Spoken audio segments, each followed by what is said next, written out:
intro class. Thank you for joining. During this class, we will cover the basics of public forum, including some large group drills that we can use to practice each skill. For those of you in the room today, we'll get you involved in those drills. I encourage you all to take notes as we go along if you think that would be helpful for you. This class will be about 2 hours, but in order to get through all the material in a timely yet complete way, it may run shorter than that, maybe a bit longer, probably a little bit shorter. Please save all questions for the end, take some notes. I'm optimistic that we will have some time in the end for a Q&A or discussion. And if I don't get to them, just comment on the video so I can answer the questions in public. Again, it is an intro course, so 2 things to note there. First, we won't be going into quote-unquote theory like critiques or like advanced case writing.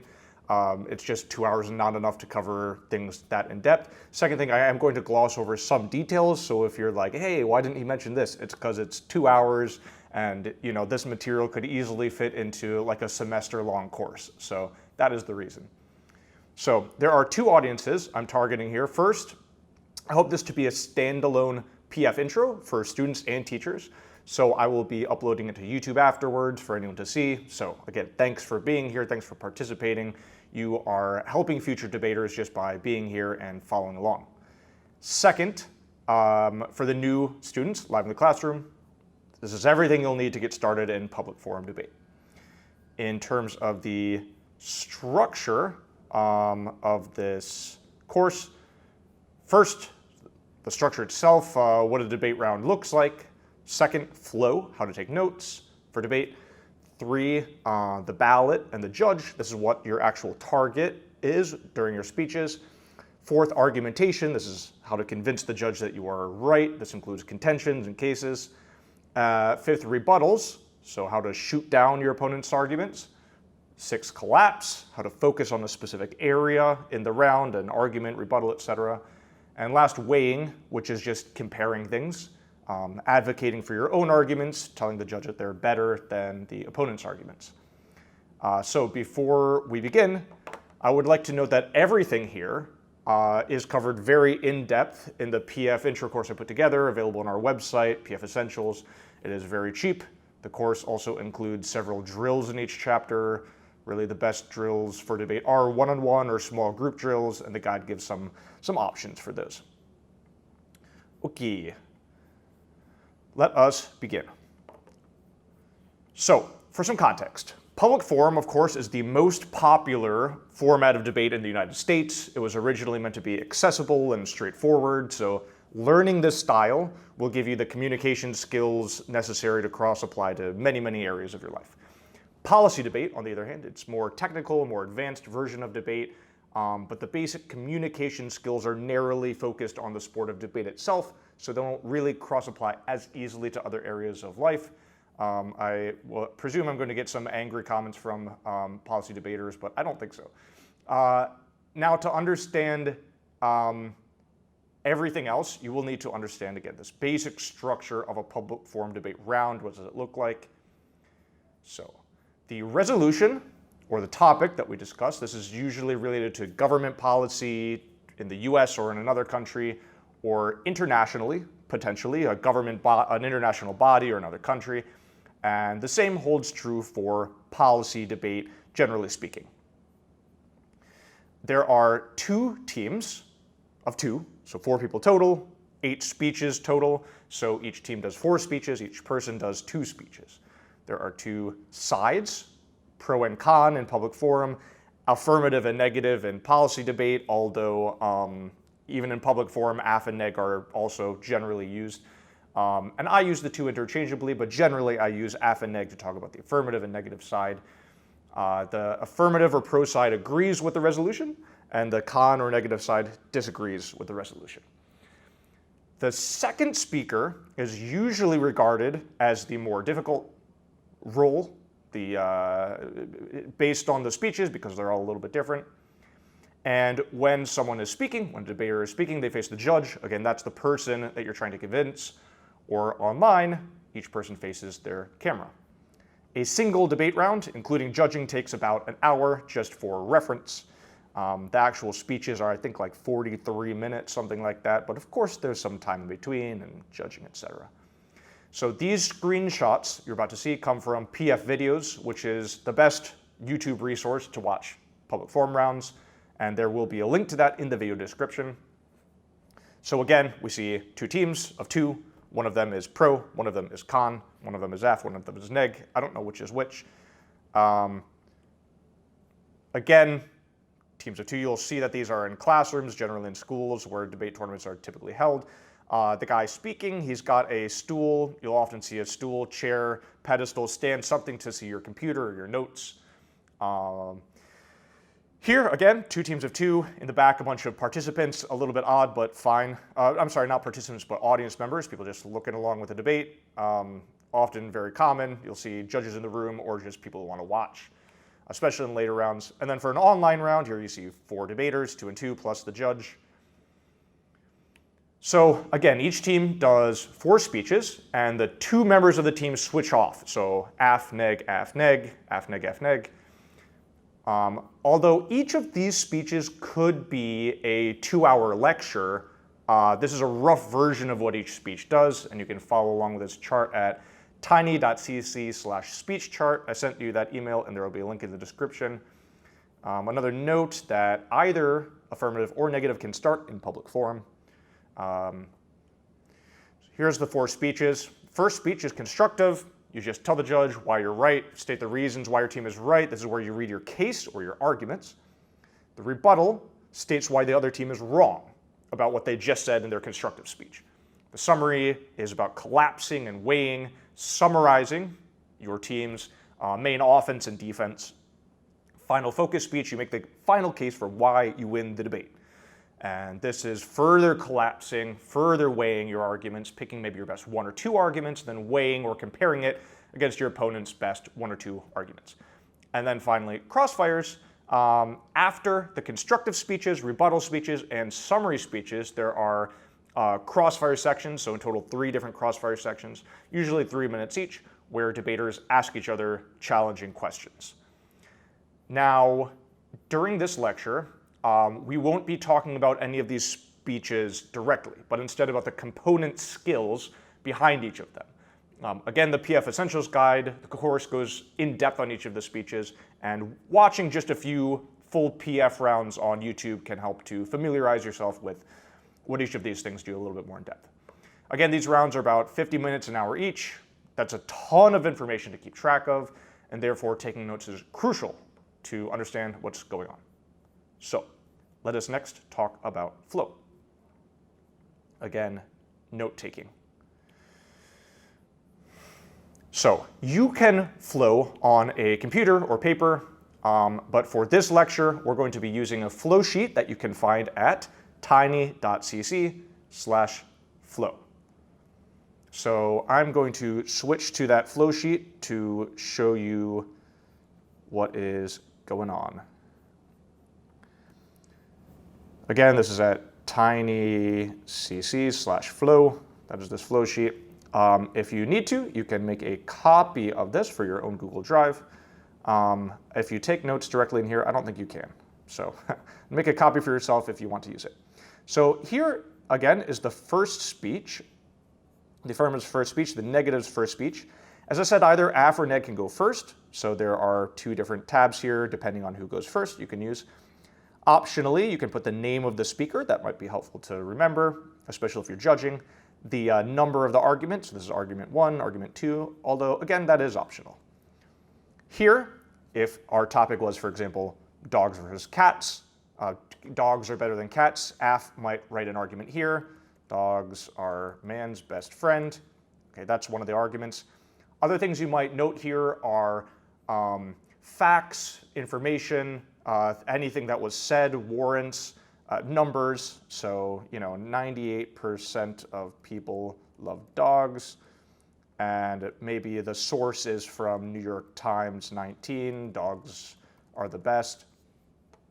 This other color is for the other team's speech. So in their next speech, in their rebuttal speech, they'll be contradicting this, right? They might say it doesn't matter because they drool too much. How can you be friends with someone who drools? That is not possible. And then the front line would be the response to this rebuttal. So we might say, drooling is good. It helps with paper towel sales, improves the economy. Therefore, dogs are good. So after you've flown or taken notes on all of these arguments, all of these rebuttals, all of these front lines, and any other thing that might happen during the round, there are several things you'll be able to see at the end of the round. You'll be able to see which arguments were talked about the most, which were spent the most time on, which arguments other team ignored or dropped, what was said, what was not said. So all of those things are absolutely important to know if you want to have any chance of winning a debate. Shorthand is also fine. So here you'll see I used New York Times. For the current September topic, we're going to talk about militarization of the Arctic a lot. I might write MA or something like that instead of militarization of the Arctic. It's just a lot to write. Also, adapt the flow to your needs. Again, some people prefer the computer, some people prefer pen and paper. It's probably good to practice with both, but whatever helps you to win debates is really all that matters. Okay, let us move on to our first exercise, which is this, which is flow.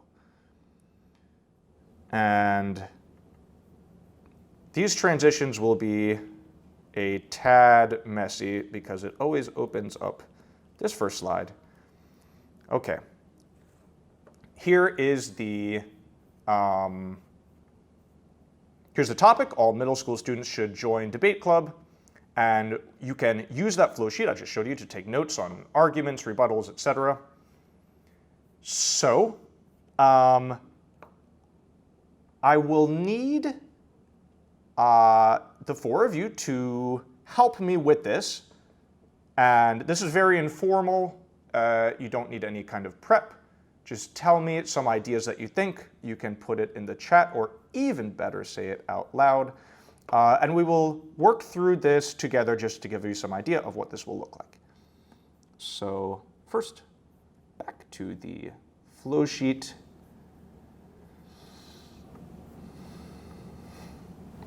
Okay, again, all middle school students should join debate team, should join the debate club. So for the affirmative team, we're saying yes, all students should join the debate club. What are some reasons why people should do this? We have one, confidence. You can build some confidence. You can develop speech skills. It's good for long-term, good for careers, long-term, that's excellent, good for English essays, you get good grades. So we have, here we see we're developing an argument along with speech skills, not just saying the argument speech skills, but actually the different benefits that can lead to the impacts long-term, college resume, and again, all of these things, confidence, we might flesh out the details of why will confidence help you in life. For a resume, why will that help you in life, those kind of skills. How about some negative reasons? Reasons why it would be bad to join the debate club.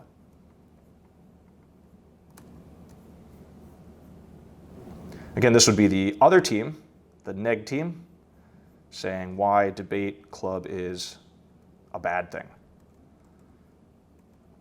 Okay, great. So we have controversial topics. It might be uncomfortable for some people. I had one, I was teaching an elementary class where it was a war topic, and the parents got kind of, I don't want to say angry. They were concerned because one of the kids was having nightmares, which is fair. It's elementary and very heavy topics. Controversial topics, they might get scared and deterred from public speaking. Sure, it can be traumatizing, and it takes a ton of time. Takes lots of time. Cool. And controversial topics, it's also, they don't have enough understanding. It might be kind of a scary thing. Could be scary in a lot of ways, really, to join. Okay, great. So this would be the first speech from F, the first speech from neg. Each of these will be 4 minutes long, so we'll have a lot of research, a lot of facts and information, fleshed out arguments. Next, we go to the rebuttal speeches, where we say that these things are wrong. So, in fact, debate club can give you confidence. What is a reason why it might not give you confidence?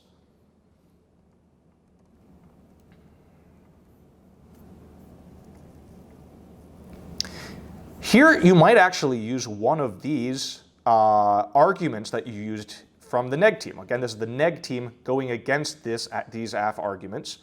We're doing these speeches a little bit out of order, but in the right order on the flow sheet.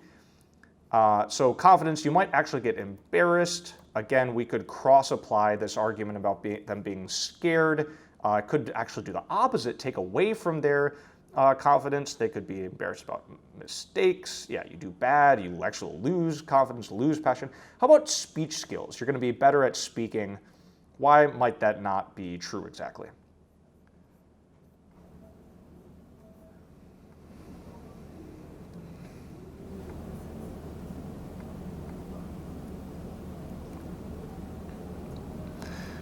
Great, so again, cross-applying, going with the theme of the arguments we've already been talking about, which is a great technique for debate, kind of following a line throughout all of your arguments, throughout all of your rebuttals, making things simple for the judge, as we'll talk about in just a little bit. If you're scared, your speech skills might actually go down. They will not be improved. For the resume, let us skip this for now. Speech skills, if loss of confidence is a rebuttal, then wouldn't the confidence contention be non-unique?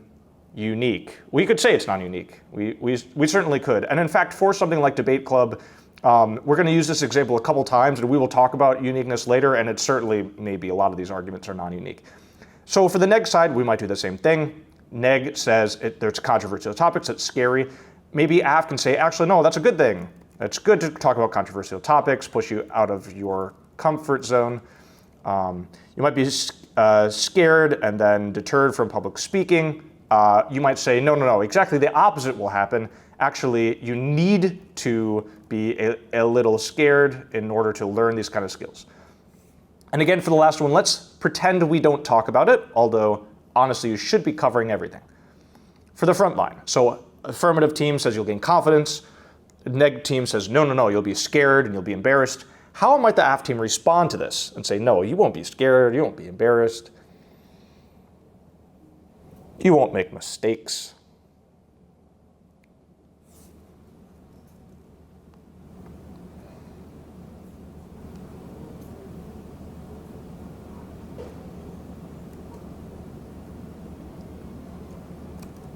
Excellent. So the more you practice, the more you get used to it,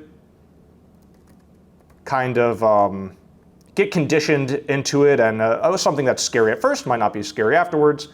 And yeah, maybe you shouldn't feel embarrassed. Like if the environment is set up the right way, you won't have, if the teacher and the classmates are supportive, maybe you won't actually get embarrassed. So speech skills, if you're embarrassed, your speech skills might go down. You might contrast this with what if you never practice speech skills? Certainly that won't help your speech anymore. Almost everyone, as we know, if they practice something, gets better at it. So this might be the front line, how we sort of defend this argument. And then same thing here. The neg team says there's controversial topics, they're scary. The AF team says, no, there's a good thing, you'll get out of your comfort zone. In order to oppose this rebuttal through the front line, the negative team might have some kind of response like trauma equals scary. Again, carrying forth this argument from here that you might be deterred from future speaking, public speaking or otherwise. We might have a rebuttal here. Neg team says they're scared. AF team says you need to be maybe a little bit scared in order to learn, to get pushed out of your comfort zone. And we might say, as we know, stage fright or public speaking is one of the #1 fears ever. It's not like if you go hang out with some tigers, you'll just not be afraid of tigers. They might eat you. So maybe this huge, overwhelming fear a lot of people have is legitimate. Okay. So then we'll do a summary speech where we, again, might choose which of these arguments do we think are the best. And then an affirmative speech, a final focus speech, a final collapse, where we really convince the judge that based on what was said in these first few speeches, we win the debate. Now, looking ahead a little bit at collapse, This argument seems to be the one that was talked about the most, although honestly both of these were talked about in both speeches. So these might be good things to collapse to choose as the best arguments. On the other hand, although the affirmative presented this argument, the negative team never talked about it. So if the affirmative team wants to bring it up again in a later speech, for example here, hey, you never talked about the resume skill. That's actually super important for jobs, for money, also for increasing your confidence if you've got a great resume. This could be an argument to use because this was never talked about. Again, we'll talk about in the collapse section why this gives you access to the argument. Okay, so this essentially is flow, and we will be using this for the rest of the class and also for the rest of your debate career. Pretty simple. Okay, you have all witnessed one small debate here. And there's a reason that flow was put as the #1 exercise. It's easily the most neglected skill in debate, especially for beginners, but it's the most important of all skills in debate, perhaps. Now, before moving further, let's talk about the person that you are actually trying to convince, which is the judge.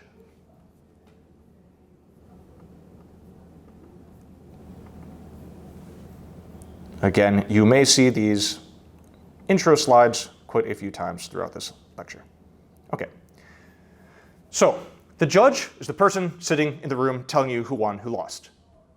They write their decision on a piece of paper called the ballot, type it on their ballot, and that's all that matters in the debate. That's who wins, that's who loses. Debate is subjective.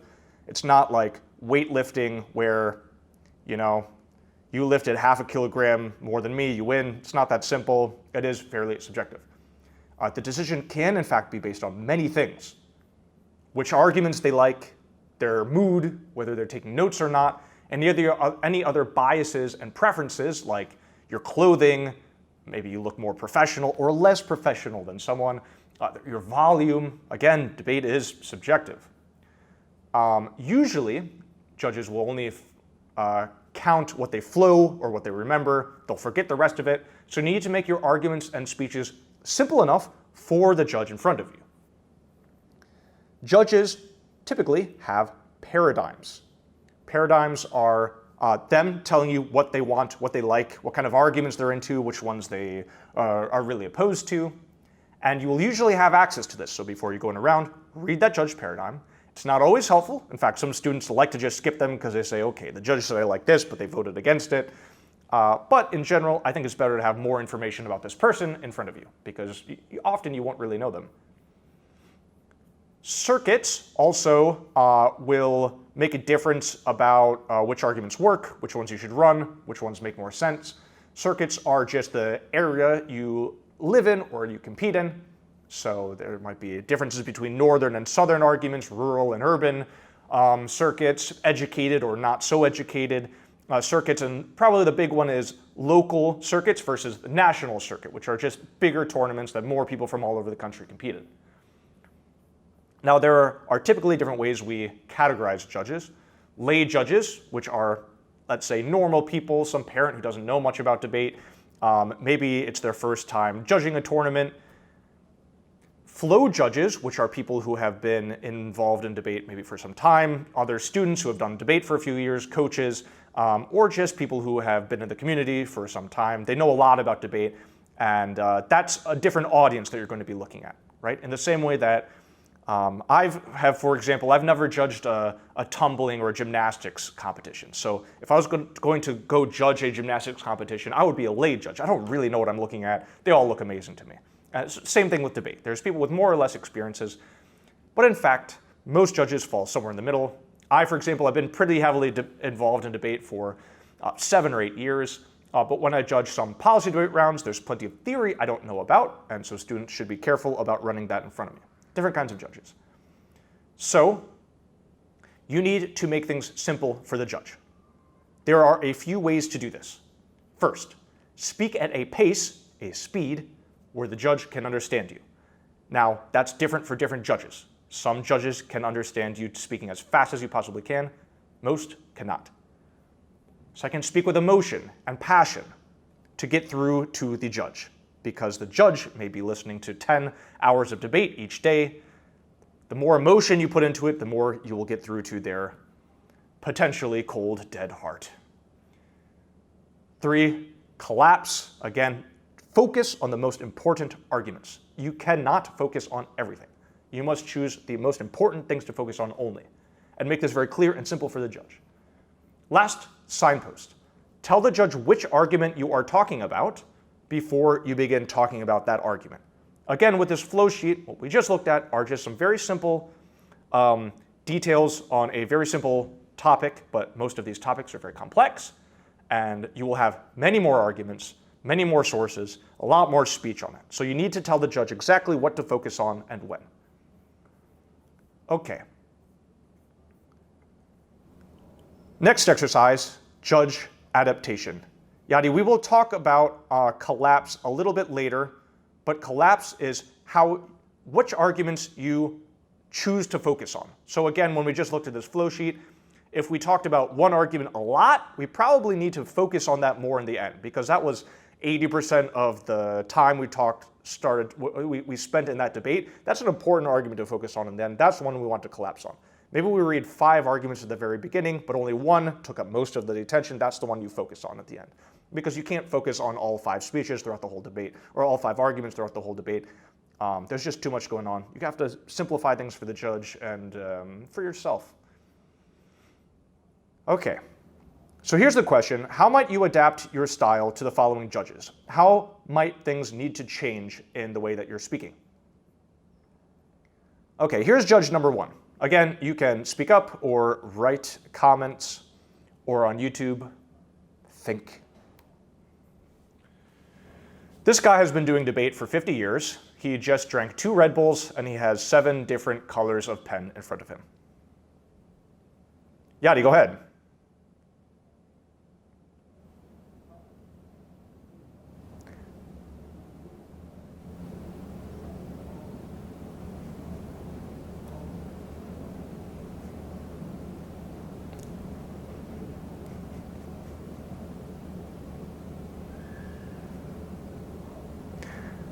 I love it. That's very good. Yeah, he does look very serious.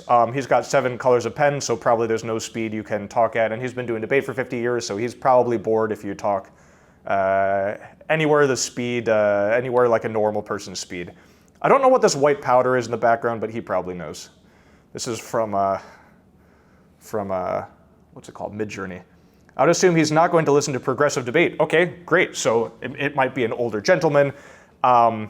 Progressive debate might be some kind of newer arguments. Again, they're popular with some people, popular in some places, unpopular with others. This is about reading the room, reading the judge, one of these skills that can really cross-apply to a lot of areas. Not every argument works with every person. Very good, Maya. Thank you. This is a very nice lady. Her son just started debate, and she really wants to help out. This is the first round of the day. How will you adapt to this lady?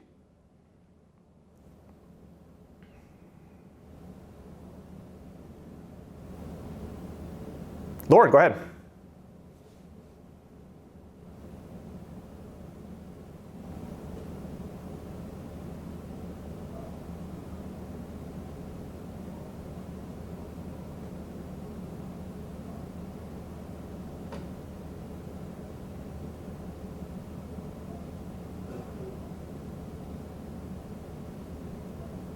That's a great answer and a really good point, that there may be some differences in how we focus on emotions versus how we focus on logic or evidence. And it's true, there's so many things going on in a debate round that if it's hard to keep track of, which it really is, especially if you're new, then appealing to someone's emotions can be a more direct way to get their vote. Great answer. This is a fellow student, a sophomore. It is their first year of debate and they really love it.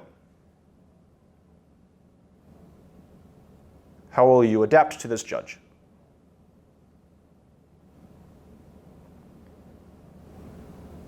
Great. Yeah, this may be a flay judge, maybe somewhere in the middle between those two. Certainly knows some things about debate, certainly has seen some rounds, but you're not going to go as heavy as someone who just is, taking notes at 1,000 words per minute. Great. Confidence when speaking. That's probably not a bad idea with any judge, but it is true that that carries more weight for some judges than other judges. I mean, it is true that if you just sound really confident, there's a lot of people that will just believe you based on that alone.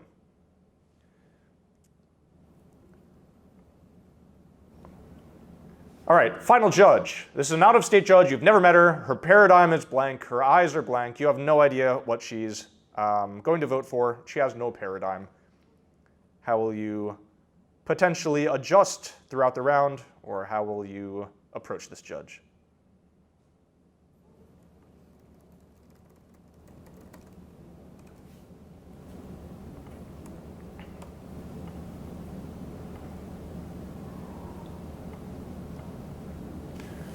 Great, so speak slower, increase your emotions, enthusiasm, and confidence. Those are all great things. Speak directly at her and look at my computer less, also really good. Again, if the judge is focusing on you, you should focus on the judge, right? If they're not, especially if they're not taking notes, you want to be reciprocating their energy as much as possible. If they're only interested in the words coming out of your mouth, they're not making any eye contact, they're just writing things, well then fine, give them something to write. But for someone who maybe especially don't have a whole lot of information about, you can't assume too much. Although you may be able to read some things during the round if they're following you, if they're not following you, and that would help you to adapt throughout the round. Okay. So that is judges. Again, that is the main focus. The judge and their ballot is the main focus of your whole round. Let's next talk about argumentation, which is, I said flow was the most important skill of debate. Maybe argumentation is the most important skill of debate. Maybe there's a lot of important skills in debate. So this is how we put together an argument, generally speaking, to convince the judge that we are right. A warrant, you'll hear this a lot, is sort of a top-level reason why the judge should vote for your side. Essentially your argument in plain English for why the judge should vote for your side, pro or con. This also may talk about your evidence, how it supports your claim. This can, again, be a top-level summary. And this warrant is also interspersed throughout your contentions as you explain each piece of evidence. Because we are talking the whole time using these chunks of research throughout, we need to explain each one tied into our main points. Evidence is crucial. These are expert opinions to support your claim. Unfortunately, no matter how much you believe something or know something, you are just a student, and we are just teachers, and your judges are just folks. You know, it's not likely that you're going to be judged by an actual expert on Arctic militarization. It's not likely that you as a high school student are an actual expert on Arctic militarization. So we'll need to find those people, find what they wrote in order to help you make your case better. A contention, this is usually how arguments are broken down. A contention is an argument that gives a fully explained reason why your team is right. Your strategy in a given round usually focuses on one or two contentions, although your team can read more than that. So parts of a contention: status quo. This is, what is the state of the world right now? For the affirmative team, sometimes, the affirmative team might say the state of the world is bad and we need to change it. For example, by students joining middle school debate club, or by US increasing militarization of the Arctic. We have a problem, we do this thing, then the world gets better. For the negative team, we might say the status quo is fine. Again, this is not a hard and fast rule, but often the negative team says status quo is fine, things are good. If we change it, we're only going to make it worse. So this is an important part of every debate round, although it's not a necessary part of every contention. Next, uniqueness. This is, how does only this policy cause a consequence, or might other things also cause it? So as we mentioned in middle schoolers joining debate clubs, maybe debate gives you confidence, but maybe a bunch of other clubs give you confidence too. And maybe those are better clubs. Maybe joining basketball club gives you physical activity. It's a lot more fun, and it also gives you confidence. So why join debate club? That's not uniquely a way to gain more confidence. A link. This is, how does this policy change actually affect the world? So we might just say confidence is good. That doesn't matter if debate club doesn't increase your confidence. So join debate club does blah, blah, blah. or increasing militarization of the Arctic does blah, blah, blah. That is your link, how it ties into the resolution of the topic. And then the impact, again, why it matters. We often look for terminal impacts in terms of bodies or money, but there are many less tangible things than lives saved, lives lost, or dollars. Often we look for quantifiable impacts. These are things we can put numbers on so we can easily impress the judge and beat our opponents with our big numbers. So when I think about quantifiable impacts, I often think, I'm sorry this is a bit morbid, but this is debate. I think often of, so we talk about, for example, COVID and the lockdowns and how for, for some people this was really, really bad for their mental health, and this could have caused some suicides, right? And so that's really bad. That is like a quote unquote body, right? That's a bad effect. But there's also all of these other people who are just like severely depressed, right? And so that's another thing, that it doesn't necessarily have to be terminal. If you have 100 million people that are severely depressed, that's really, really, really bad, even if it's not a person who died per se. Okay, so that is the structure of a contention, the link and impact being the crucial parts. What does the resolution change or not change, and what are the impacts of that? A case, again, is read in the constructive speech, the first speech. It's usually 1 or 2 contentions. Rarely, but sometimes it's more. I've heard cases with as much as 8 contentions. Okay, so we're going to look at an example of this. Again, the topic, the US federal government should substantially increase its military presence in the Arctic. This is our topic right now. Here is a warrant. So note, I'm going to label everything here during this exercise. In actual contentions, you don't necessarily have to label. This is the link. This is the impact. It can be helpful. Also, all this evidence is made up. That should go without saying, but I should say it. All this evidence is made up. Please use actual debate or actual evidence for actual debates. But for the remainder of this class, feel free to make up any evidence you want. We are not researching here. So here's our warrant. This is the top level argument. Santa Claus is at risk. Militarization of the Arctic is necessary to protect Santa Claus and keep the Christmas gifts coming. Pretty straightforward. That's why we need to militarize the Arctic, keep Santa safe. That's our warrant. Let's look at some evidence. So this is the status quo. Status quo right now, Santa Claus is safe, continues to deliver gifts to good little children every Christmas. And we have some evidence about how Santa Claus is doing very well from santastats.com. Status quo. However, Santa is in danger. There is something coming down the pipeline to get Santa. We have the Soviets that are coming after, and we have a direct quote from the Soviet Minister of War saying they're coming for Santa. So, status quo, it's fine. Status quo also, he's in danger. Uniqueness, though. Only the United States can help. So, Marsha Marsh is a PhD, 20-year military veteran, prolific researcher in all matters Christmas. So this is a real expert. This is someone who really knows about Christmas and militarization, who can really speak authoritatively on the subject. And she says, we need the US to save Santa. It can't be anyone else. Here's a link. Militarization of the Arctic by the US will let the US carry out its mission to save Christmas. So this is links into our topic, militarization of the Arctic, yes, and then what does it do? Militarization of the Arctic by the US, what does it do? In this case, it saves Santa. Again, we have this source. If your opponents or your judge wants to know what exactly is the source from, or there's 2 sources in conflict, you're going to want to read something that's impressive, right? So a senator from Alaska, head of the Senate Arctic Committee, Armed Forces Committee, that's pretty impressive. Like that's, no matter if he's right or wrong, that's some credentials we can probably trust. Impact, economy, we need Santa for the economy. Here you'll see I don't have a quote. I do have a statistic though, and I do have a source, realstats.org. So you don't necessarily have to give a quote as long as you have some source to back up your information. Impact number 2, you'll see we can have multiple links, multiple impacts. Impact number 2 is Christmas cheer. We don't only make a lot of money, but if Santa stops his deliveries, then Christmas cheer will go down. We want to keep this 17% peak in holiday cheer to 1 billion people worldwide. We have some numbers here, again, quantifiable impacts, certain numbers, and a reason why it matters, why it changes the real world. Okay.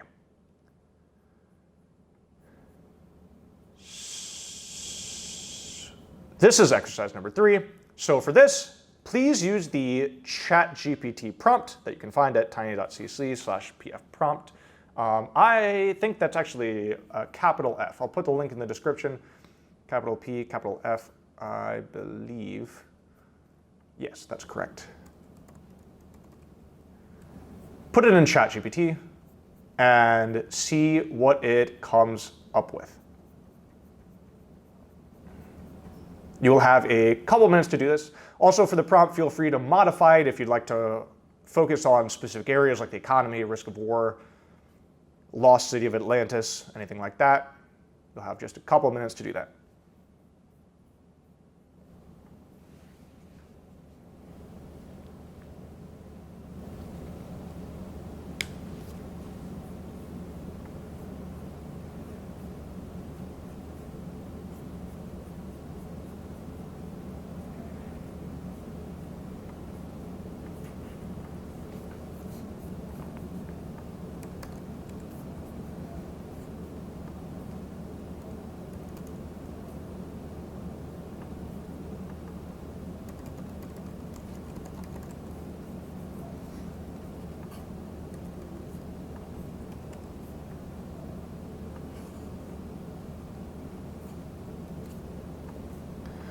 Okay, so again, I want to focus on the link and the impact. These are really the crucial parts of the argument. Would someone like to share a link with me?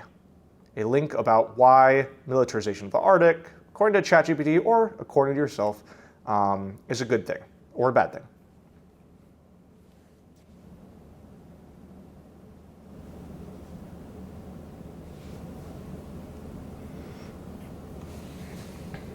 Okay, here's a link. A substantial increase in the U.S. military presence in the Arctic would allow for better monitoring of these emerging sea routes and resource-rich areas. It would also demonstrate a commitment to protecting American interests in the face of growing international competition. Great, so if we do this thing, here will be the result. That is the link. Very good.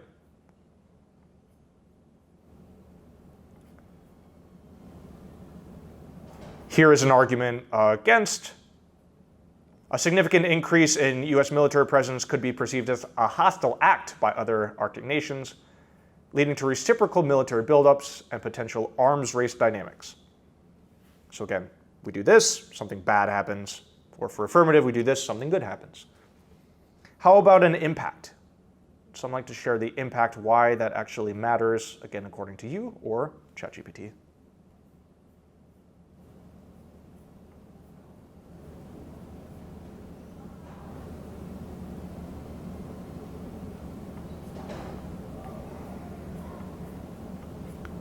Here's an impact for affirmative. So the lack of a strong U.S. military presence in the Arctic could lead to potential security vacuums, allowing other nations to gain strategic advantages and influence in the region. And we have a quote from CNAS. I don't know if this is real or not. ChatGPT hallucinates.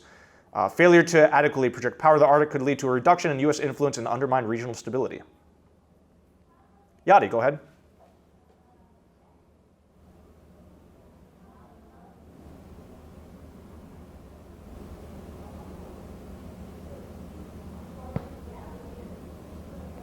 Yeah, great. Yeah, for sure. What could be an impact of that?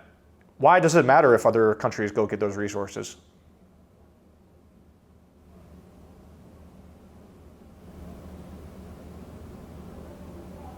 Yeah, sure. Or, you know, if there's a dollar on the table, two people can't have that dollar. So maybe if other countries take those resources, the US can't take those resources. And you might say, why does that matter as long as we spread the wealth to the world? Most people generally think that any government should do what's good for its people. So the United States federal government, in this case, should do what's good for the American economy, not what's good for the global economy or the Dutch economy, but instead for the US economy. Okay. This is obviously likely all of you use ChatGPT regularly or other GPT engines. And this is a great way to ideate, come up with examples for different topics, but also to understand this structure. Okay. In the next section, A few of you will be able to share your full argument if you'd like to. But for now, let's talk about responding to these kind of arguments, these links, these impacts. How do we respond to them?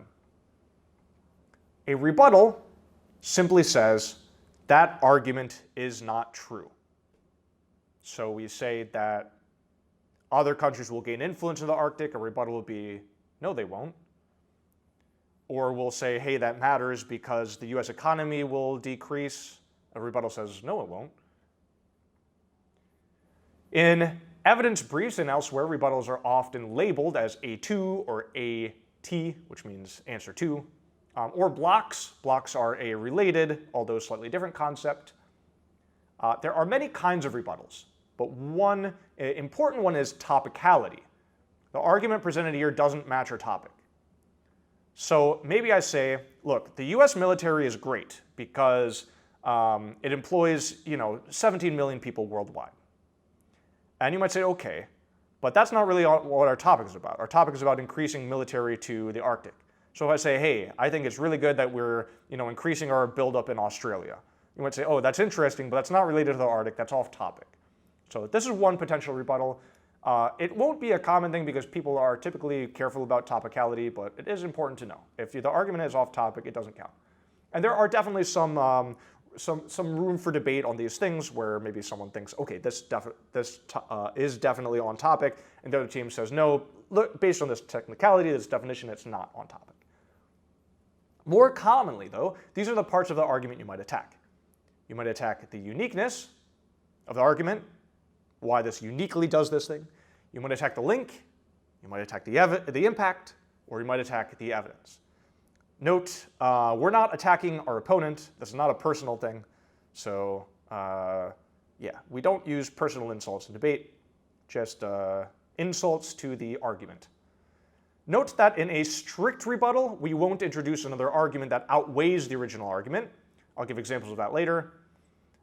Let's look at examples now, though, on rebuttals from two arguments. First, the Santa argument, and then an example on students joining the debate club. So remember, for the Santa argument, our uniqueness was that only the US can help. We might attack this by saying, no, Christmas cheer could be delivered by any country. Any country is in the position to deliver this Christmas cheer to Santa, thus saving Christmas. So the US is not uniquely able to help by militarizing the Arctic. France could help, China could help. Our link here was that Arctic militarization saves Christmas. The US has to militarize the Arctic in order to do it. You might say, no, the US does not have to militarize the Arctic in order to do that. I don't know where my link attack is, but you might say the US can do it from here, or maybe just a civilian vessel can deliver this. It doesn't have anything to do with the military. So militarizing the Arctic is, although we have to go there, we don't have to do anything with our military. That might be attacking the link. Or we might say that militarizing it won't save Christmas. Maybe it'll scare Santa off, and we'll never see him from him again. He doesn't like war. Impact. So remember we said that the economy will grow if we save Christmas. An attack on the impact might say that these Christmas sales could totally continue. It doesn't really have to do with Santa. Maybe other workers, human workers, could make all of these toys instead of Santa's elves making them. So this impact never actually comes true in either world. The economy will keep on chugging one way or the other. Finally, an evidence attack. Again, this is I think an underutilized method of attack because I think there's a lot of really bad evidence. I think the reason for it, though, is just because it's very hard during a round as you're doing everything else to dig into opponent's evidence and see what's potentially wrong with it. But these two websites seem fishy. Probably those are not sites we should be using for academic debate rounds. Okay, so another example.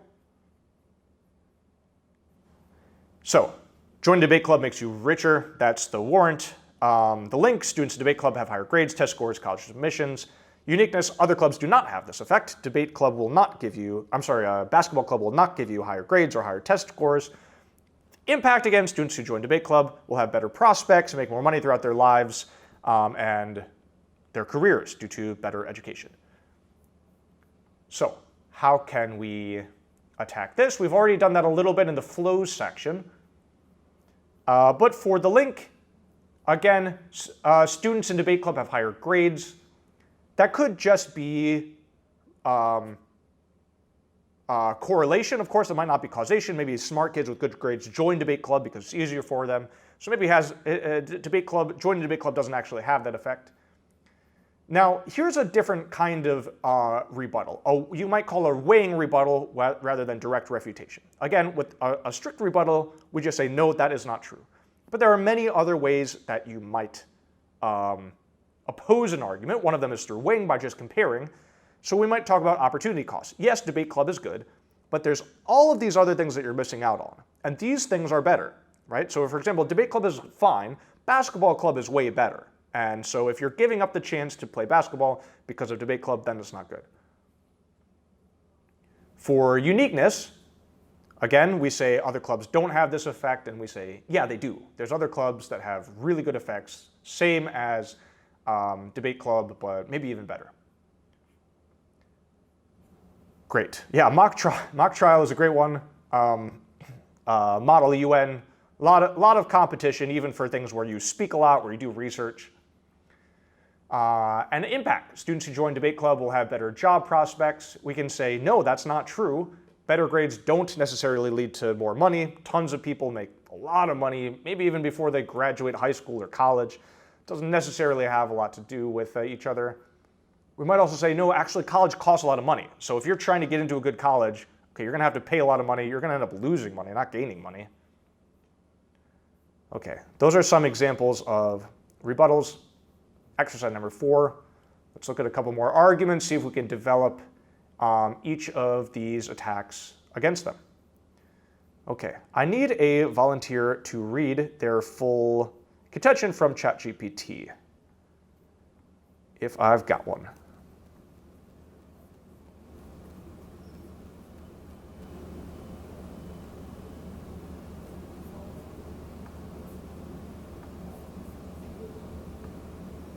I have 0 volunteers. Okay, I'm going to cry, but we can still do this. So, yep, please.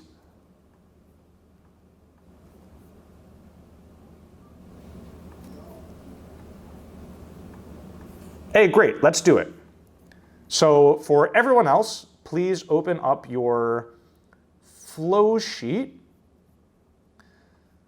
So she will be reading along, or she'll be reading some advantages, disadvantages. We'll treat these like a case. And again, these will be the first 2 speeches, and then we can come up with some rebuttals on these. Okay, whenever you're ready, go ahead.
Okay, that is amazing. Ton to talk about for those.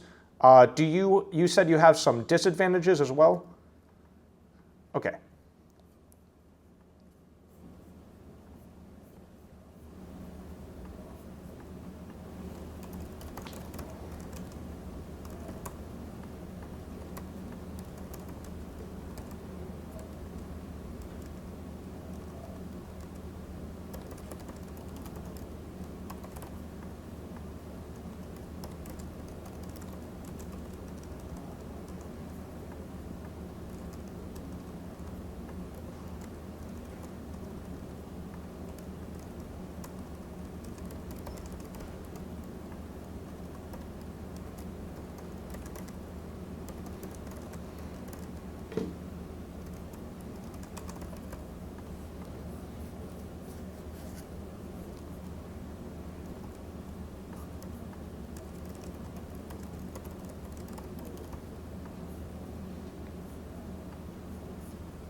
Okay, that is an incredible amount of things to work with for this exercise. Thank you very, very much.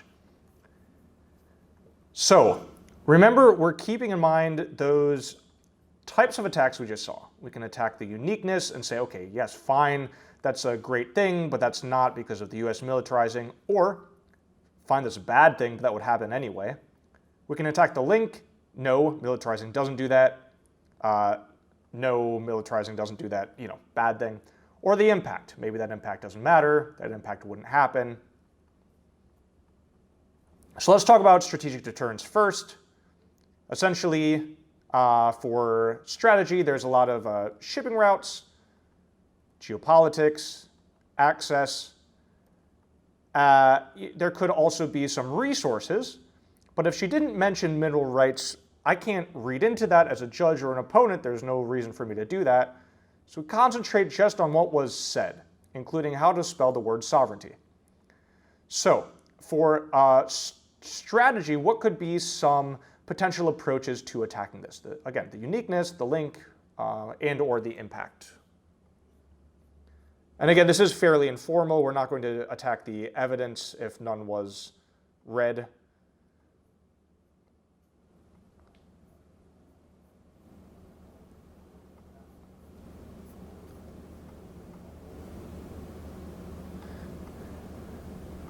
So we might talk about the absence of an impact here. Again, like what exactly is the threat to China from China and Russia? Like we might say there's no impact, or like if China and Russia sail ships throughout the Arctic, that's probably fine. Maybe they can use it.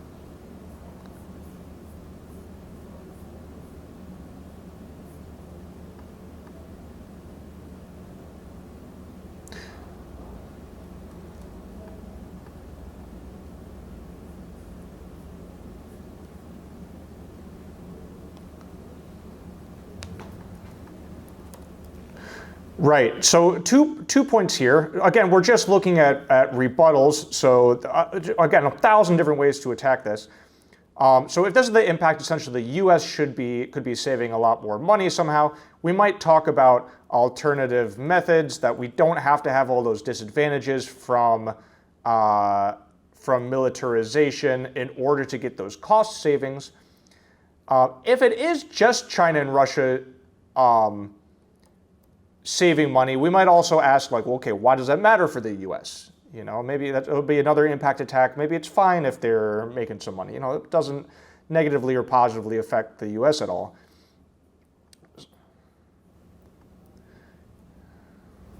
Yeah, great. So something more peaceful and not militarization, or even using those Russian routes. As far as some of these arguments, it will be hard to attack the status quo or the link because they're just sort of facts. So there are routes opening up across the Arctic. We can't say, no, the Arctic is not melting. No, the ice will be there forever. No, there aren't routes that are opening up. Those things are pretty irrefutable facts. So you do have to be careful about that to say things that make sense, essentially. For China, that they claim the Arctic despite owning none of it. Again, it's not a fully fleshed out argument, although we can make a lot of assumptions about it. But some similar attacks for China. Deterrence, keeping other countries out. What might be a uniqueness attack against this?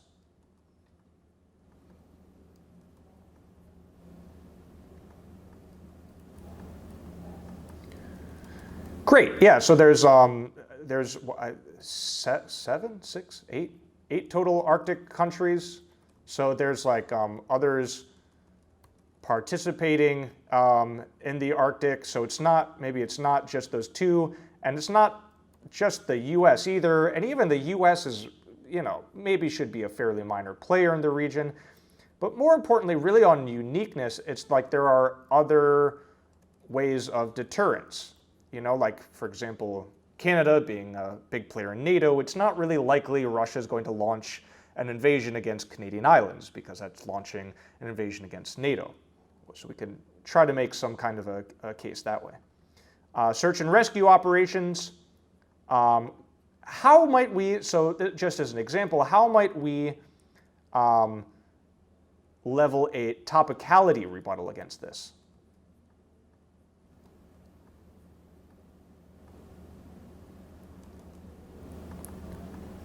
So topicality, that it doesn't fit the resolution exactly as written.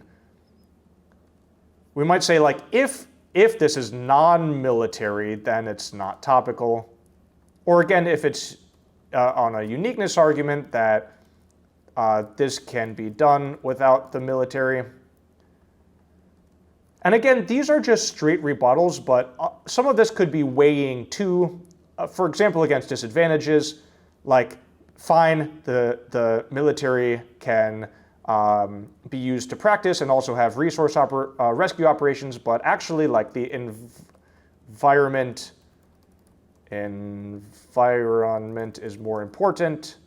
The environment outweighs. So again, this would be weighing rather than a strict rebuttal. But once again, many options for all of these. What's important is that all of the key points on our flow and in our rebuttal should have some kind of a rebuttal on them. Because the more convincing arguments, the more evidence, the more weighing that we do in this rebuttal speech, the harder time the affirmative team is going to have using any of these. Again, we talk about collapse, choosing the best argument. If we have really good rebuttals here, there might not be a whole lot for them to collapse to. They won't have many options. We're really kind of strategically blocking them in by putting great rebuttals on everything. That's why often for every argument, you might not just have one rebuttal. You might have 2 or 3 rebuttals for each argument. A lot of them will cross-apply the things that you talked about in your first speech. A lot of them will relate to each other. Just kind of weave this shield around their case so that it's hard for them to get through. They're going to have to respond to all of these things that you said. It just makes it very complicated for them. Again, if you were to just not talk about one of these things, okay, now it's quite easy for them. Now they have a very direct route through to the judge's ballot because you didn't put any defense in the way here. Okay, Let's go through the same thing with neg. We are making great time. We will certainly be ending early today, which is great. I'm happy to be concise. Question, what is the weighing mechanism for AF? So we will talk, right after this we'll talk about weighing. Or at the end we'll talk about weighing. Weighing mechanism, just the different things that you can compare on. So if I say, you know that my car is better than your car, you might say, okay, what does better mean? Does that mean it's cheaper? Does it mean it's more expensive? Does it mean it goes faster? Does it mean it carries more things? There are different values you might have, and in the same way we might have different values here. Like, is search and rescue operations more important than the environment or less important than the environment? We might have to think about what really matters, what's the value here. Those would be the weighing mechanisms we might use. Okay, going on for just a little bit more of rebuttal practice. How about environmental impact? Having more military presence in the Arctic will be bad for the environment. How can we respond?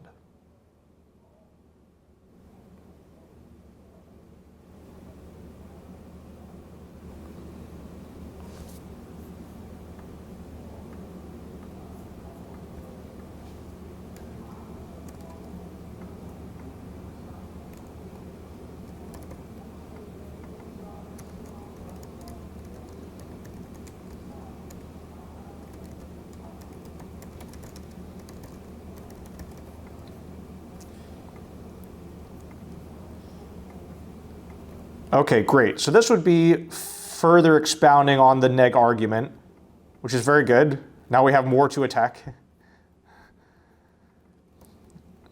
Yep, that could be a front line or just more part of your argument. But you will see that this is why oftentimes a case is only one contention. Because if you can add a bunch of details to it, then it makes it a lot more difficult to respond to. We have to respond to polar bears and the military ramp up and the fragile ecosystem and oil spills. That makes our rebuttal difficult.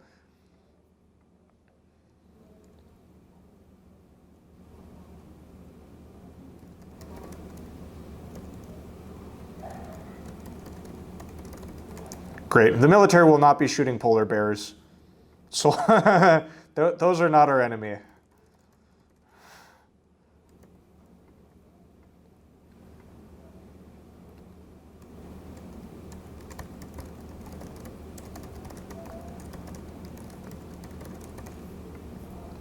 Good. What kind of a rebuttal would this be?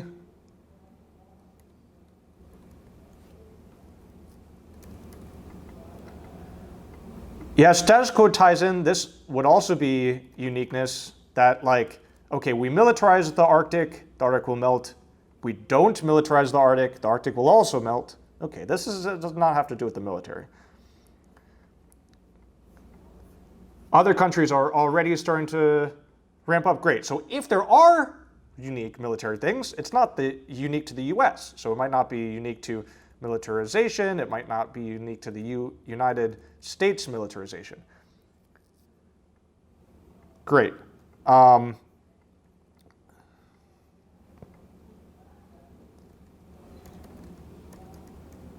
Great. Compared to what?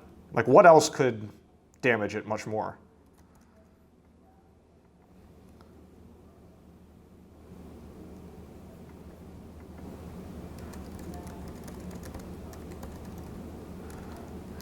Great. So it's not just Arctic activity that influences the Arctic, it's everything. It's the whole global emissions.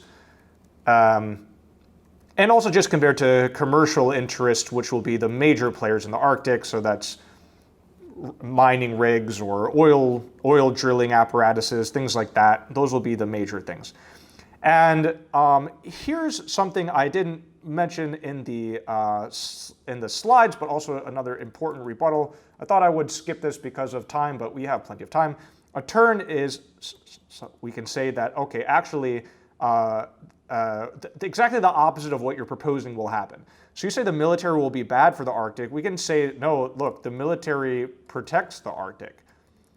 The Arctic will be better with the military there. The fragile ecosystem will be better protected. We won't have things like overfishing because we'll have like patrol vessels to enforce the laws. And maybe a military presence will keep the peace. Obviously, having a war in the Arctic would be pretty bad for the environment. So a turn says no, exactly the opposite of what you're saying will happen. Environmental impact, this is actually our argument now. The military is good for the environment. No poaching, helps the polar bears. Okay, so these are some fantastic examples of how to go about rebuttals. Again, these are things that you'll prepare before any topic. You should have a bunch of these ready. We know what our major arguments on the neg side are, what are the major arguments on the af side. Again, for debate track, I have a rebuttal sheet that gives you kind of a start for a lot of these rebuttals. I don't know how many of them would actually win debate rounds, but it gives you something to think about anyway for preparing to start these rebuttals. Just some basic thoughts on how to go about attacking all of these during rebuttals. Okay. Let's go back to our slideshow and look at all of those introductory slides once again. They are so beautiful. Ooh. Wonderful judges, argumentation, rebuttals. Okay. So again, we have a couple times looked at the flow sheet, looked at arguments, looked at rebuttals, even a little bit looked at front lines, how to respond to the rebuttals. However, at the end of the debate, as you can see, each team will have gone through several arguments for why they're right, many subpoints, a lot of different evidence, a lot of debate and crossfires, and by the end of the debate, you're going to have, by the final speech, you're going to have 30, 35 minutes of debate already on the subject, a lot talked about. So the next thing we need to think about is collapse, how to focus on the best arguments. I don't have an exercise for this, as it typically takes a full debate round in order to come up with like what exactly are the strategies to think about, but we will talk about collapse just for a moment here. So this is important for mainly the final two speeches, but especially the last speech, or the second summary speech, so the last three speeches, I suppose.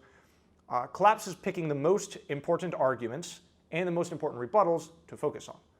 There can be many arguments, rebuttals, counter-rebuttals. Again, your judge may be new to debate. They might be uninterested in what's going on. They could be tired, hungry, daydreaming. So it's your job to bring the debate focus to only the most important arguments to help you win. The most important arguments that paint your team in the best light and the opposite team in the worst light.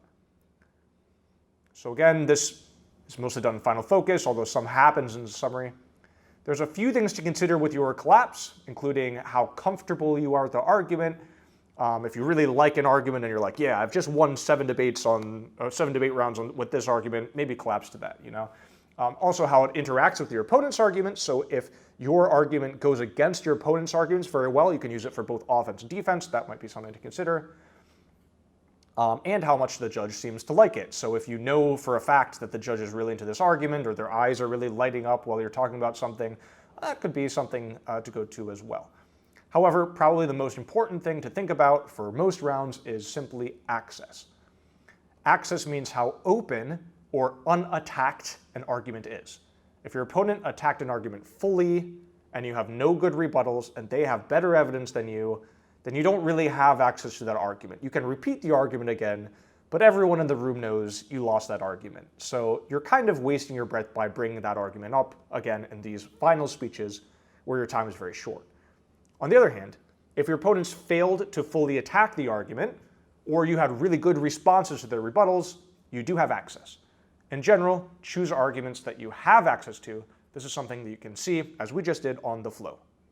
On the flow, what are the arguments? What are the rebuttals? Which ones are there? Do your opponents not have a great case on? Those are the arguments that you have the best access to.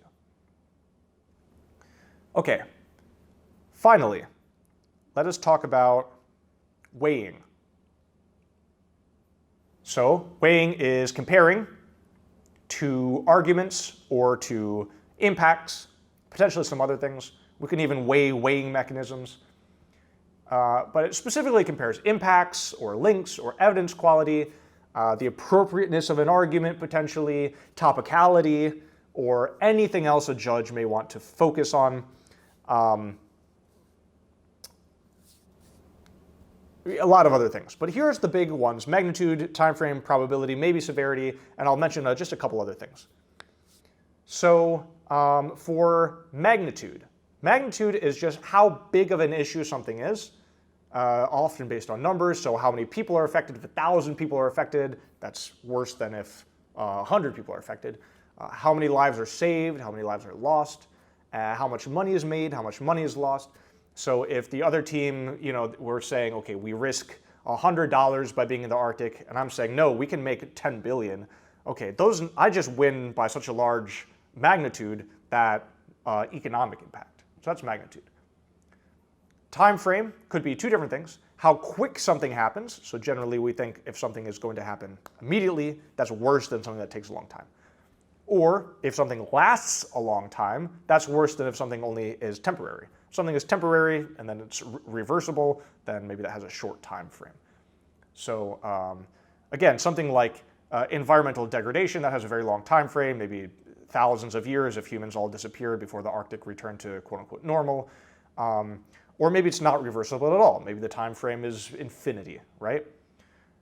Something else like regional tensions in the Arctic, that might be a short time frame. So maybe the environmental argument would win on time frame versus a regional tension argument. That's a much shorter time frame.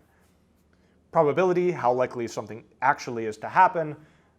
Even if the magnitude is quite big, obviously these existential risks like nuclear war are some of the big, powerful magnitude impacts in debate. But if the probability is quite low, then maybe that argument is worth ignoring. So what is the probability that a war, which would be really bad, will actually break out in the Arctic? Probably pretty low. So maybe that's not the most convincing argument, even though the magnitude is very big. This is something that you'll say if you are on the AF side anyway, or neg side, depending on how you're running the war argument. Severity, this is just the degree to which it matters. So it's not just simple numbers like I talked about before. Simple numbers like 100 people versus 1,000 people. Okay, like what's happening to those people, right? So if we compare 100 people losing their shoe to 100 people losing their leg, we have to go with the one that's more severe, obviously. These are just some examples, the ones that come up a lot. But there are many other ways that you can weigh things. Again, think of all of the ways that you can compare two cars, maybe same amount of ways you can compare two arguments along with their rebuttals, impacts, links, everything else. So comparing the evidence is good. Often if they come into conflict with each other, right? I have one fact, the other team has another fact. For this argument, for this topic on the Arctic, because Russia is such a big player, the Ukraine war will really matter about the time, the date that the evidence was published. So if some evidence says that, hey, the US and Russia can work together really well, but this evidence is from 2017, you might weigh on this evidence and say, okay, let's first ignore this evidence, and then I have evidence from last year that says that they can't work together. So my evidence wins, it's newer, it's better, it's more updated. Or maybe just the source is better, right? Maybe, Encyclopedia Britannica is a better source than santastats.com, for example. Fairness. So there are really other technical ways to weigh things in debate. Maybe the educational value of the debate might be something people weigh on. They might say, hey, I'm new at debate. This guy's speaking way too fast. That's just not fair. You'll really have to flesh out the argument more, but fairness is really something that you can weigh on, or other things. Okay, so before this, let me look at this question. I think this was a collapsed question. When you're focusing on the best arguments, does that mean simply repeating them and how they refute your opponent's previous rebuttal? Yes, essentially. That is what it means. So when it comes to the last speeches, again, this is part of making things simple for the judge. You will be repeating your main arguments, right? You'll be repeating the warrant, repeating the impact, not reading everything, but just reminding the judge what you said in your previous speeches. This is called extending, and it's a very important skill because, again, For just normal people, our attention span isn't that great. We can't remember everything that happened. So if you have some important things to say, keep saying them. Often we'll have in a case something like a motto or a mantra we keep coming back to. Like preserve the sanctity of the Arctic. Well, you take this phrase and we'll say it over several speeches to really get into the judge's head. Like, yeah, we should protect the sanctity of the Arctic. We really should do that. And so that's extending your argument. Repeating them, potentially elaborating on them.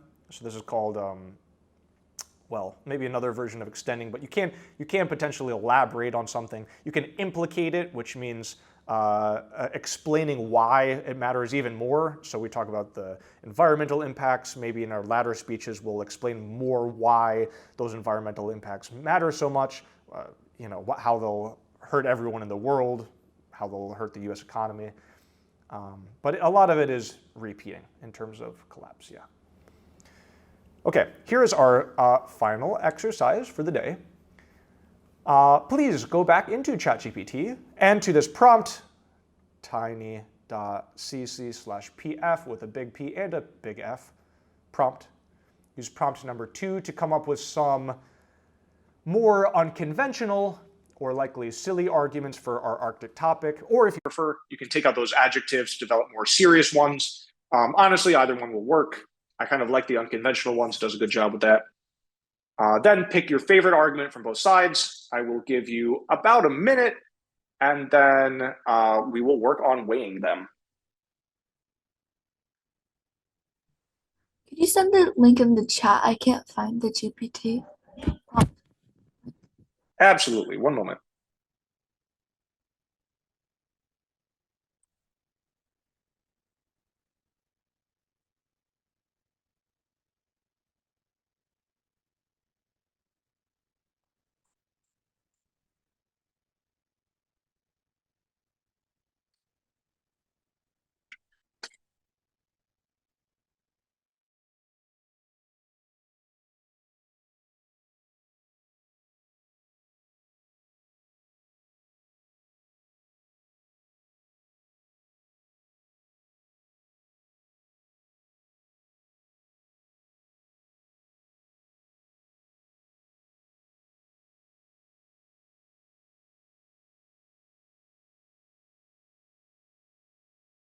Okay, again, those unconventional ones are going to be more fun to play with.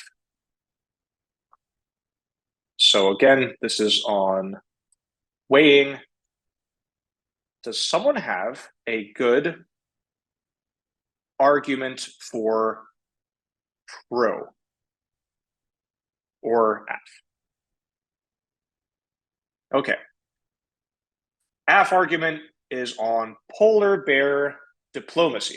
So a larger military presence could be framed as a symbolic gesture to protect Arctic wildlife, particularly polar bears. By becoming the global leader in polar bear conservation, the U.S. can engage in polar bear diplomacy, improving its international image and promoting conservation efforts. Great.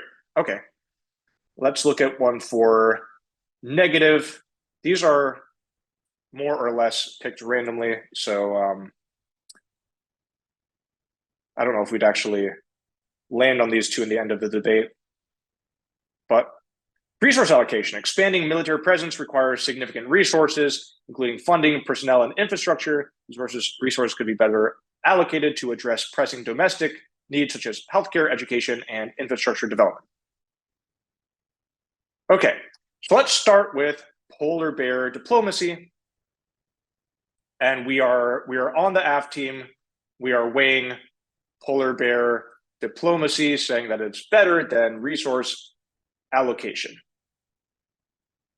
What weighing mechanisms can we use to say that polar bear diplomacy, let's pretend that at the end of this debate round, neither one has really good defense on it, the judge really believes both, and our only goal here is really to tell the judge, look, our argument is a better argument. You got to vote on that. Like, fine, they're both true, you believe both of them, but polar bear diplomacy is just more important. What can we tell the judge here?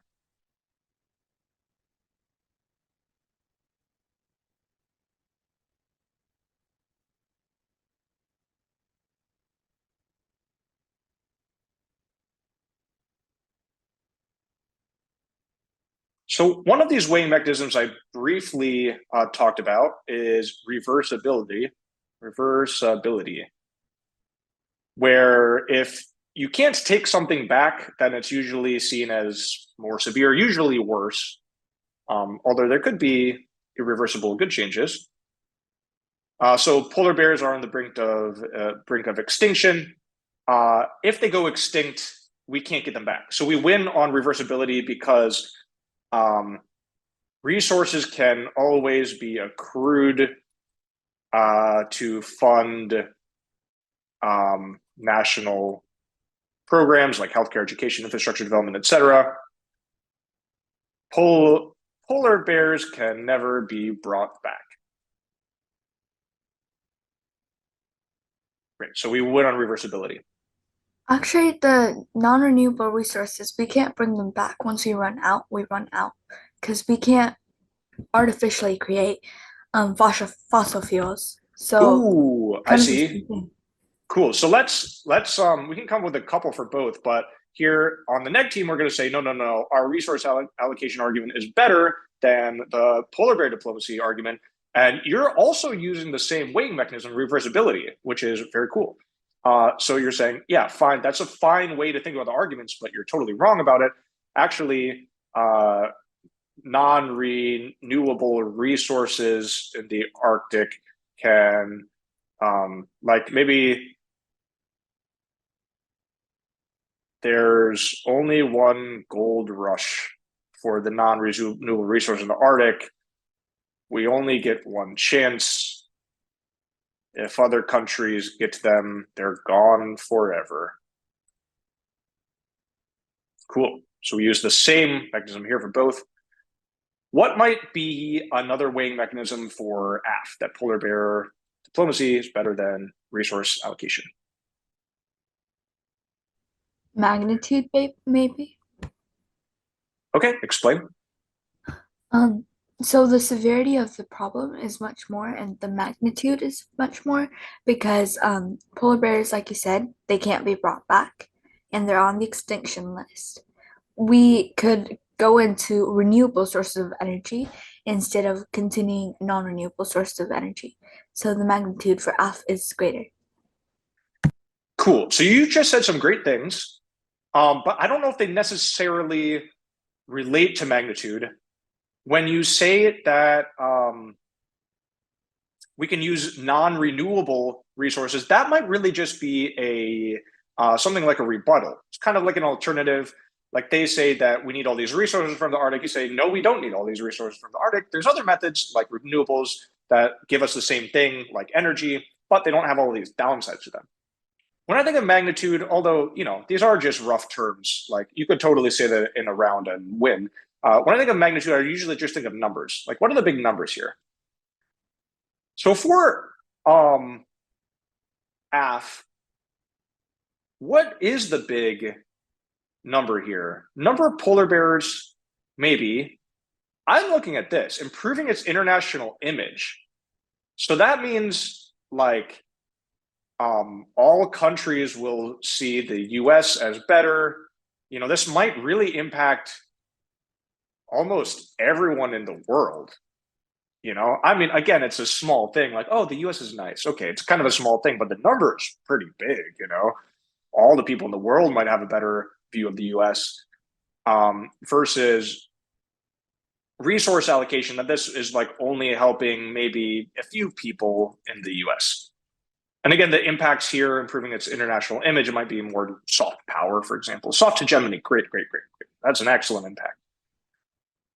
Okay, how about for neg? Are there other things we could use? Sorry. Also for reversibility, we also can have time frame, just that, again, going along with reversibility, this is a change that will last forever. Anything for neg, talking about how resource allocation would be better. Any other weighing mechanisms?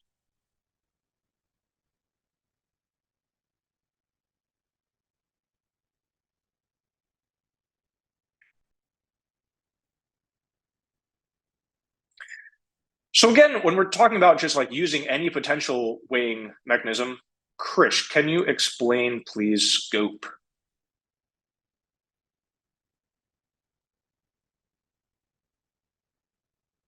weighing on scope.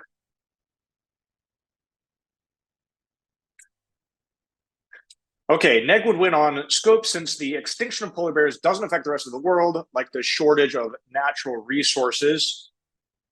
Great. So the polar bear extinction is really bad for polar bears, but not for anyone else. So how about like all the humans in the world? Maybe that's more important. Also, the US federal government is very kind to protect animals, but really like US citizens are more important. I think most judges would agree that like humans are more important than animals. Not all judges, but I think a lot of judges. So yeah, good. Just polar bears are pretty limited to polar bears. And yeah, great. Probability, what is the chance that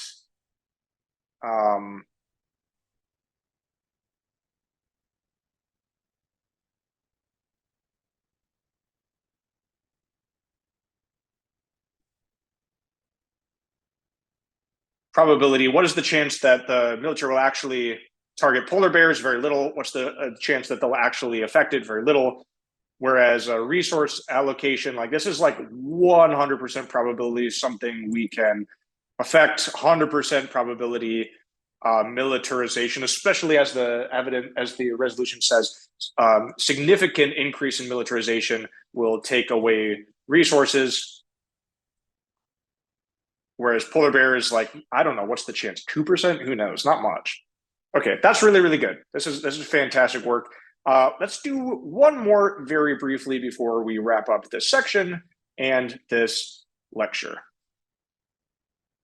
Does anyone have one more AF argument, one more neg argument? Again, ideally, the weirder, the better. Polar bears was pretty good. Yadi, go ahead. I had a question for the previous one. So go ahead. you said about polar bears, polar bear extinction is really bad for polar bears. Well, it could destroy the whole ecosystem, so someone could easily refute that rebuttal. Yeah, that's true. Okay. That is true. And for the AF team, their job will be to refute these as much as possible. So we talked about this before, that either team can go first. You know, AF can go first or neg can go first, and that's part of like coin flip at the beginning. Many people choose to go second. In fact, that's probably the most common answer if you want to be AF or neg or just go first or second. Most people say usually the best strategy is always go second. There's a couple reasons for that, but one of the reasons is that you get the last word. So this weighing is going to be done in, a lot of it will be done in the last speeches. And if you're the last speaker, you can listen to what your opponent says and then say, no, that's not true, and no, that's not true, and no, that's not true. Whereas if they speak first, they don't get that chance. You're the last one to speak, and therefore you can refute this weighing. And so you're totally right. Everything we've talked about, all of these examples will be refutable, will be debatable, and will be necessary for you to debate if you want to win. Okay, good question. Let's go to this final example. Thank you for these examples. I hope they're weird. We're going to use them. Okay, strategic messaging. Oh, this is just good. It's not weird. This second one is also not weird, but actually we should definitely talk about this. Okay, so for AF, we should militarize the Arctic because of strategic messaging. Demonstrating substantial military presence in the Arctic sends a message to other nations that the U.S. is committed to upholding its interests and protecting its allies. This can contribute to stability and deterrence of the region. Okay, fantastic. So we need more military presence so that everyone knows we're in charge, we're the boss up there.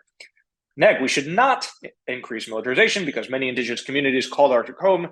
They have unique cultural and environmental connections to the region. Increased military presence could disrupt their way of life and infringe upon their rights. Okay, so for ask, we are saying that this strategic messaging is more important than indigenous communities. There may be some parallels here with the last example, which is very natural. For neg, we're saying that indigenous communities are more important than the strategic messaging. Okay, so for weighing, why might strategic messaging, showing that we're there and present in the region, why is that more important than indigenous communities?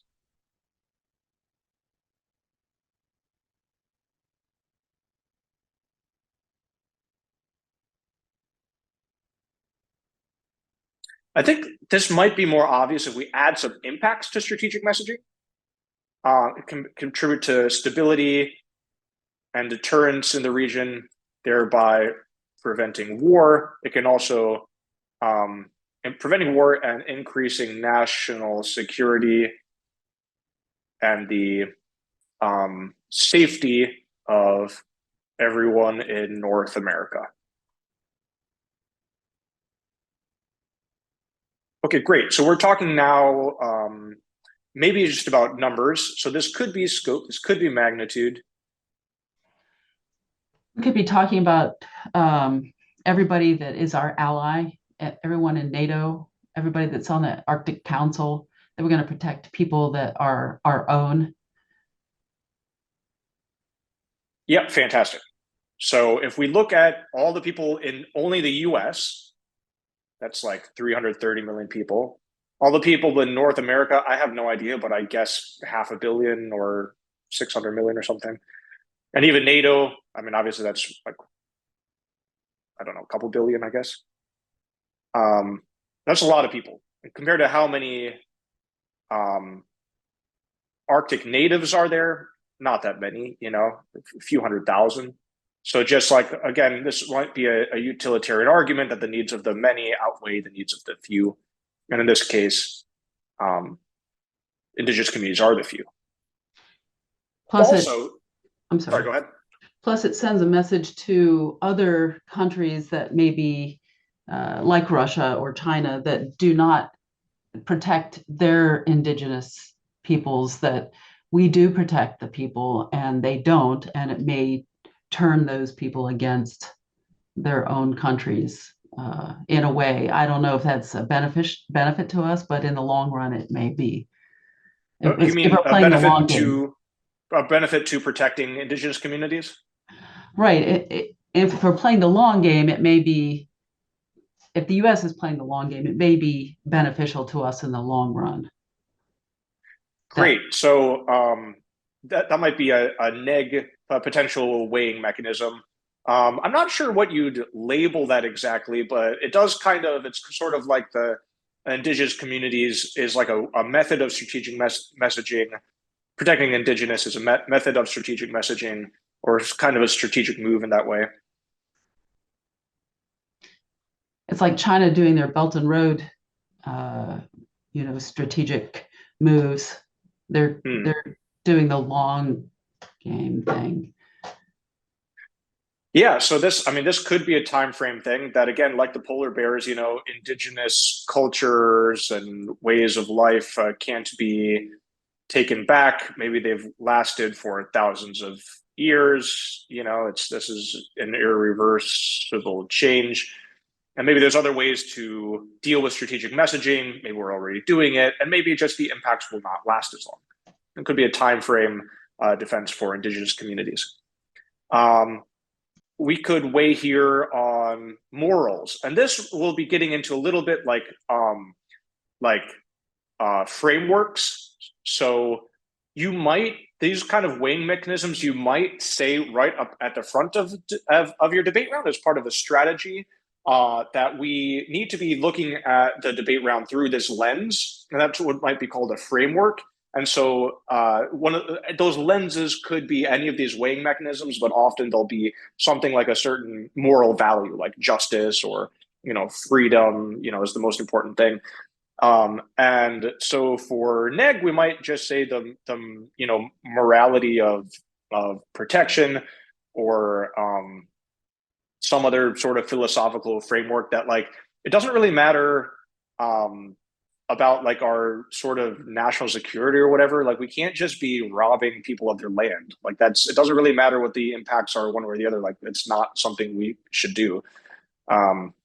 So, maybe there are some just objective morals that, like, if you need to like kill a baby to save people, like, don't do it. Like, what are you talking about saving people? Don't kill babies. Like, it's absurd. It's wrong. It's always wrong. It doesn't matter what you're saving one way or the other. Like, this is just something we need to do. So if you were running an indigenous communities argument, you might want to anticipate these kind of attacks by coming with a framework beforehand that, like, our sort of moral integrity as a nation is like harmed by not protecting indigenous communities, and that always will outweigh sort of geopolitical moves. Sort of in the same way that the United States, that our history with slavery, or with a lot of the unjust wars we've got into, Iraq, Vietnam, etc. They just make the U.S. look really bad. And it's like we don't really have a moral ground to stand on for other countries, or even for ourselves. It hurts our moral character, etc. And so that should just always, doing good things should always outweigh like whatever your ambitions are. Okay, that was fantastic.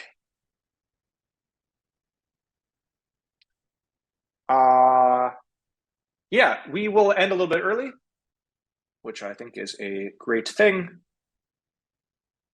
Where are my slides? Where are they at? My slides. Okay, this has been it, a brief introduction to public forum. I hope this helped those of you who came. Thank you all for coming and participating, and to those of you watching on YouTube. Again, for more in-depth coverage of these lectures, please see the PF Essentials course. If you're in the lecture here today, I'm happy to give that to you for free. Just send me a message.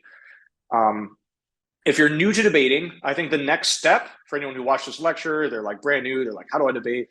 You're like, okay, what do I do next? Like, that's kind of made sense, but a lot of those things didn't really make sense. I don't really understand most of those things. I think a really, really good next step would be to watch some public forum debate rounds. Like, that'll be the best way to just dive in and understand a lot of these concepts. There's many on YouTube. I would just watch the round, take notes, flow along with it with that flow sheet. Try your best to understand what's going on. Try to identify those things like impacts, those things like weighing, things like links, different quality of evidence. And if you can watch, I think, like 3 rounds over the first week that you're practicing debate, again, they're about an hour each, flowing along with them, I think you'll have like a very, very decent grounding for how to do public forum debate. Now we have a few minutes left. Does anyone have any thoughts, questions, or comments on anything I talked about, anything I might have missed?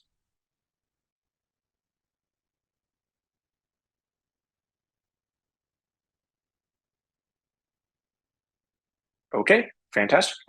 Again, thank you all for coming.